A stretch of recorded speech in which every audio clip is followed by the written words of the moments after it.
প্রযুক্তি মানুষের কাজকে সহজ করলেও এবার যেন তাদের পুরোপুরি কর্মহীন অবস্থায় নিয়ে যাচ্ছে। কৃত্রিম বুদ্ধিমত্তা বা এআই কাজের গতি যেমন বাড়িয়েছে, তেমনি বিশ্বব্যাপী মানুষকে কর্মহীন করে দিচ্ছে। এরই ধারাবাহিকতায় আগামী ৩ বছরের মধ্যে ৪,০০০ কর্মী চাকরি হারাতে যাচ্ছে সিঙ্গাপুরের বৃহত্তম ব্যাংকের। ডিবিএস ব্যাংকের মুখপাত্র জানিয়েছেন, আগামী কয়েক বছরের মধ্যে অস্থায়ী এবং চুক্তিভিত্তিক পদ চালু হওয়ার ফলে এই ব্যাংক থেকে স্বাভাবিকভাবেই কর্মী ছাঁটাই করা হবে, আর মানুষের বদলে সেসব কাজ করবে কৃত্রিম বুদ্ধিমত্তা বা এআই। ফলে কাজের পরিমাণও বাড়বে। ছাঁটাইয়ের খবরে আতঙ্ক ছড়িয়ে পড়ে কর্মীদের মাঝে।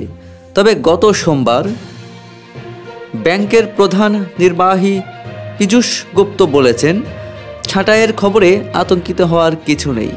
এতে ব্যাংকের কাজের ওপর কোনো প্রভাবই পড়বে না, কারণ মানুষের বদলে এআই কাজ করতে পারবে এমন প্রায় ১,০০০ পদ তৈরি করা হবে।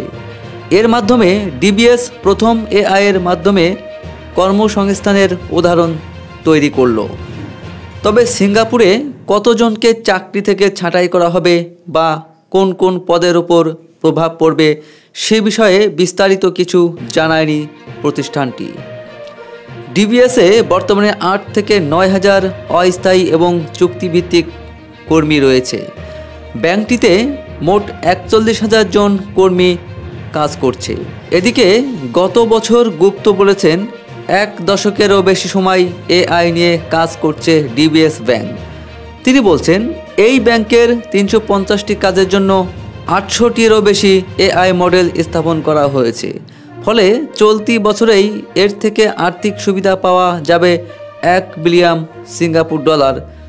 ৭৪৫ মিলিয়ন মার্কিন ডলার।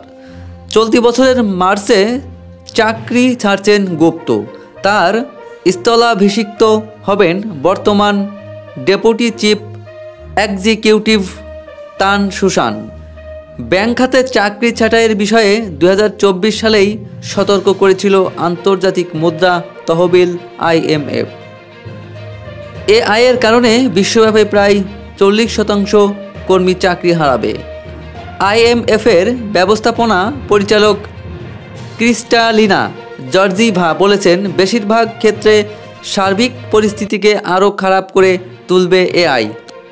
তবে এআইয়ের পক্ষে যুক্তি দিয়েছেন ব্যাংক অফ ইংল্যান্ডের গভর্নর অ্যান্ড্রু বেইলি।